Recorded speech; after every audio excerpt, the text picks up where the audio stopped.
Beaucoup attendaient des sanctions contre le pays agresseur de la République démocratique du Congo dans la nouvelle résolution du Conseil de sécurité des Nations Unies. Mais hélas, cet organe de l'ONU s'est contenté, voulais-je dire, seulement à renouveler le régime des sanctions sur le transport et déplacement des armes contre la RDC, bien que bénéfique pour le pays, malgré un montage des rapports de ces groupes d'experts qui incriminent le régime rwandais et son leader. L'ONU continue à protéger le Rwanda. À quoi joue la communauté internationale? Que ceux qui souhaitent voter pour le projet de résolution figurant sous la cote S 2024-501 lèvent la main. Le Conseil de sécurité décide encore une fois de renouveler le régime des sanctions sur les transports et déplacements des armes contre la RDC. Cette nouvelle résolution, prise la semaine dernière, court jusqu'en juillet 2025 et ne s'applique pas en réalité au FARDC et au gouvernement congolais. Le projet de résolution a recueilli 15 voix pour. Le projet de résolution a été adopté à l'unanimité en tant que résolution 2738. Ces sanctions visent principalement les groupes armés et toute force négative opérant sur le territoire congolais. À plusieurs reprises, nous avons condamné publiquement les incursions des forces armées rwandaises dans l'est de la RDC. Le soutien apporté au M23, un groupe qui a perpétré de terribles atrocités contre les civils, y compris des violences sexistes. Le Rwanda doit changer son comportement, sinon l'ONU doit réévaluer la crédibilité du Rwanda en tant que participant constructif aux opérations de maintien de la paix. Après plusieurs décennies d'embargo contre l'achat d'armes et l'exigence de la notification des Nations Unies pour l'importation des matériels de guerre, l'ONU a levé cette mesure contre le gouvernement de la RDC depuis l'année dernière. D'où le renouvellement des sanctions sur les groupes rebelles devait réduire l'activisme des mouvements insurrectionnels menés par les supplétifs du Rwanda dans l'est du pays. Mais le vœu du gouvernement congolais est d'obtenir du même Conseil de sécurité des Nations Unies les vraies sanctions contre le pays de Paul Kagame. Il viole le territoire et la souveraineté de la RDC avec un bilan destructeur faisant état de plusieurs millions de morts et déplacés depuis plus de 30 années.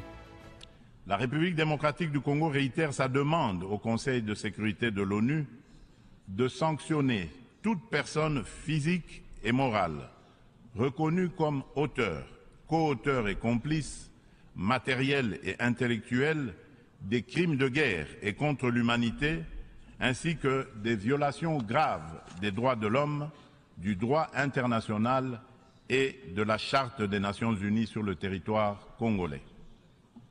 Il est injuste et inadmissible que des personnes citées comme responsables des crimes graves, susmentionnées dans les différents rapports des experts de l'ONU elle-même, sur la situation sécuritaire en République démocratique du Congo, restent impunis dans le silence total de notre organisation et de ses membres qui placent pourtant la lutte contre l'impunité parmi leurs priorités en matière de gouvernance interne et externe.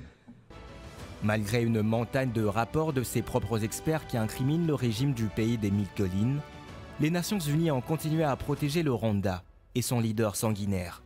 L'armée rwandaise a lancé des interventions militaires contre des groupes armés congolais et des positions des forces armées congolaises.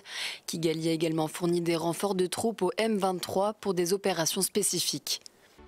Tous les appels au cessez-le-feu sont torpillés par ce dernier et continuent à cumuler soutien et ouverture des gendarmes du monde. Cette attitude de la communauté internationale crache sur le sang des millions de Congolais qui continuent à payer le lourd tribut d'une guerre injuste. Il est donc temps que ceux qui se disent gérer les grandes institutions mondiales et a comme attribution de faire respecter les lois internationales, d'arrêter cette aventure de mauvais goût, des jeux de cache-cache au Kivu et dans l'est de la RDC en particulier, pour assouvir leur soif économique et stratégique. Outre le drame humanitaire, le Conseil de sécurité assiste impuissamment comme les autres Congolais au pillage des ressources du sol et du sous-sol congolais par les voisins, principalement le Rwanda. Ces derniers sont à leur tour sous-traités par les lieux occidentaux des affaires, les Chinois et consorts. Beaucoup de compatriotes congolais lient déjà ce qui se passe dans l'est de la RDC à un complot qui serait bien connu par l'ONU.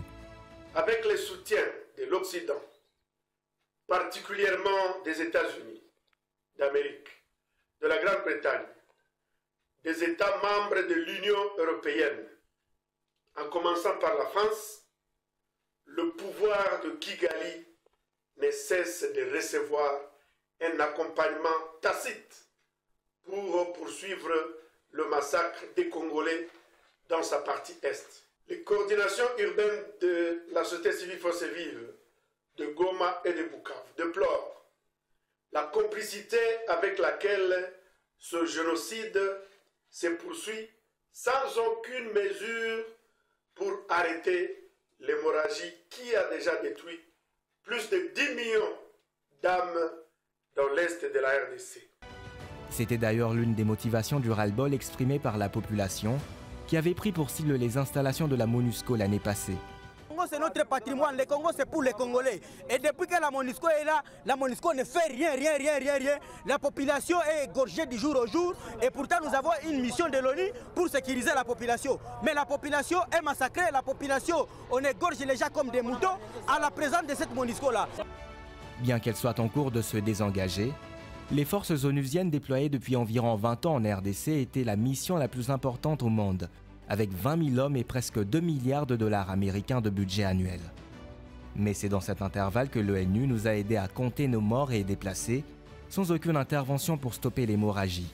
En RDC, les citoyens congolais ne sont pas convaincus que celle-ci est la priorité des priorités pour la MONUSCO. Il s'avère donc indispensable que la MONUSCO se mette en œuvre dans ce domaine. Les Congolais, lassés de voir leurs filles et filles martyrisées sur leur propre terre, souhaitent que l'ONU prenne des sanctions sévères contre leurs agresseurs, comme c'est le cas pour l'Ukraine contre la Russie. En plus de cela, la condamnation des termes clairs des bourreaux, la réparation des dommages causés à travers une justice transitionnelle et une solidarité internationale proportionnelle aux besoins multisectoriels des victimes. C'est donc une affaire à suivre. Monsieur Moleka, le tableau est pourtant clair. Tout indique que le M23 ou le Rwanda ou le M23 est soutenu par le Rwanda. Mais à quand alors les sanctions contre le Rwanda? Les premiers à devoir demander les sanctions doivent être les Congolais et pas uniquement les Nations Unies. Qu'est-ce qui empêche le Congo, par exemple, à saisir la Cour internationale de justice alors que nous avons des rapports documentés et des crimes de guerre documentés? Personne n'interdit aux Congolais d'eux-mêmes saisir la justice internationale. Mais quand le problème, c'est que nous-mêmes, nous attendons davantage trop des autres. Il y a des initiatives à prendre au niveau de la justice, notamment. On a vu, pour le cas des Palestiniens, par exemple, comment des initiatives ont été prises contre l'Afrique du Sud, par exemple. L'Afrique du Sud, par exemple. Qu'est-ce qui manque au Congo lui-même d'initier des initiatives de condamnation au niveau de la justice internationale, ou même de rompre avec le Rwanda? Le problème, déjà, il faut que nous-mêmes, nous prenions la responsabilité qui nous convient, pour que nous donnions aux autres le là. Ensuite, soyons pragmatiques et réalistes. Ne tombons pas dans l'angélisme du droit international. Le droit international repose malheureusement sur l'équilibre des intérêts et des intérêts économiques. Il ne faut pas oublier que nous avons l'habitude de citer le Rwanda, qui est l'acteur de proximité, mais cette guerre de l'Est est une guerre de procuration. Et les silence acteurs sont ceux qui sont les premiers consommateurs des minéraux qui passent par le Rwanda. 95% de l'or du Congo passe par le Rwanda. Mais il y a même une plainte contre... Et ne finit pas au Rwanda. Une firme, là. Il va finir dans les grandes fonderies à Qatar ou Dubaï. Donc il faut avoir un tableau plus large en termes d'intérêt d'acteurs et ne pas tomber dans l'angélisme du droit. Et donc dans un monde de rapport des forces, il faut savoir trouver nos points de force et nos points de faiblesse et travailler à nos points de force. Je parle par exemple du lobbying à mettre en place auprès des organisations, des entreprises concernées par les questions minières notamment. Il faut travailler en profondeur. C'est un travail de longue haleine. C'est une guerre qui nous a commencé depuis très longtemps et qui pourra encore prendre un peu plus de temps que nous le pensons. Le vrai défi, c'est que le Congo lui-même doit travailler à pousser des solutions par sa propre diplomatie. Ensuite, le Conseil de sécurité, c'est un jeu d'équilibre. Il faut avoir des alliés. Vous prenez par exemple aujourd'hui les 3 pays africains qui siègent au Conseil de sécurité. Le Mozambique, l'Algérie et la Sierra Leone. Mais tous ces 3 pays ne sont pas favorables aux intérêts congolais. Le Rwanda est en Mozambique avec l'opération Delgado. Exactement. Le Rwanda a des rapprochements avec l'Algérie en tour de coopération militaire. Donc c'est au Congo également d'apprendre à construire des alliés. Les États-Unis est pour une solution négociée et donc les États-Unis ne vont pas pencher sur pour les sanctions. Est-ce que nous avons la Chine à côté de nous? La Russie, le Congo a voté contre la Russie vis-à-vis de l'Ukraine, donc nous n'avons pas pour allier la Russie. Est-ce que la Chine est avec nous? Alors qu'en interne, nous travaillons également à remettre en question le contrat chinois en s'alignant sur la politique américaine. Donc nous n'avons ni la Chine ni la Russie. Nous avons le partenaire américain qui est notre partenaire privilégié, mais qui joue à une solution négociée. Oui. Est-ce que nous avons les Britanniques derrière nous? Est-ce que nous avons les Français derrière nous? Il faut travailler stratégiquement.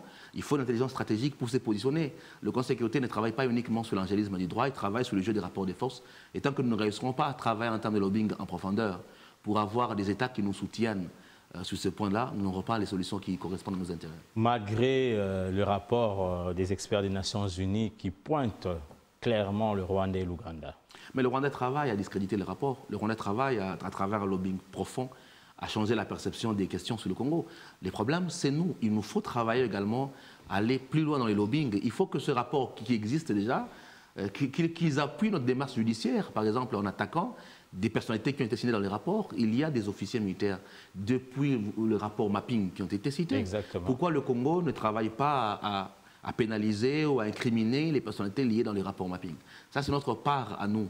Et si nous allons jusqu'à ce point-là, nous aurons des éléments de pression contre le Rwanda et éventuellement des moyens de pression pour nous amener vers des solutions qui correspondent à nos intérêts. Concrètement, comment faire tout ça? Est-ce qu'il faut créer une structure à l'interne ici qui va s'occuper de ça ou bien charger les ministères sectoriels, comme le cas le ministre de la Justice, pour enfin attaquer le Rwanda au niveau de la Cour? Mais concrètement, nous avons un ministre de la Justice qui peut travailler sur ce dossier. Vous avez au niveau de la présidence des conseillers qui travaillent en relais avec la Cour internationale de la justice sur la CPI.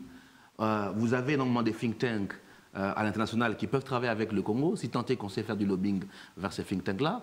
Il y a de l'intelligence à l'intérieur à réunir. J'insiste, nous avons des ressources locales à l'intérieur à réunir qui peuvent nous aider à construire une intelligence stratégique à la fois en termes de lobbying, en termes de stratégie diplomatique pour permettre le pays à construire une cohérence dans son action.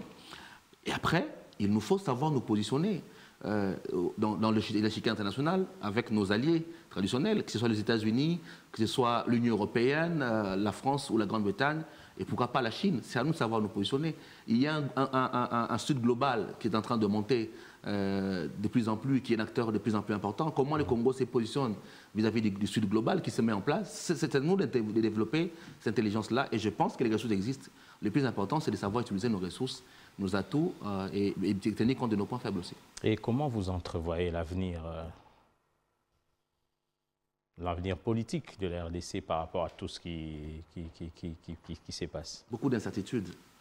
Beaucoup d'incertitudes parce que autant nous sommes en train, d'un point de vue politique, de ne pas trouver les issues pour une cohésion intérieure, en sortant d'une élection assez qui nous a beaucoup fragilisés, autant d'un point de vue diplomatique, les initiatives qui se mettent en place ne semblent pas conforter notre position. La dynamique de Luanda nous était favorable, mais comment réchauffer Luanda? Déjà, on sort des Zanzibar avec des communiqués, ça se lit sur Twitter, entre notre ministre des Affaires étrangères et le Rwanda, qui semblent diverger sur les conclusions des consultations. Et donc, il y a énormément de questions, des zones de certitude aujourd'hui, et très peu de lisibilité. Nous espérons que nous travaillerons à mettre plus de clarté sur notre positionnement tant vis-à-vis de nos partenaires américains que vis-à-vis des équilibres régionaux à mettre en place. Nous avons de plus en plus une dynamique régionale qui ne nous est pas favorable, que ce soit pour le Kenya, l'Ouganda, le Rwanda, le Congo-Brazzaville, mais également combien d'alliés il nous reste au niveau de la sous-région. Peut-être l'Angola, la Zambie, le Burundi, l'Afrique du Sud, qui est un allié stable. Comment nous travaillons à consolider notre positionnement stratégique aujourd'hui avec les quelques alliés qui nous restent pour contrer cette dynamique qui nous met dans l'incertitude et dans l'illisibilité.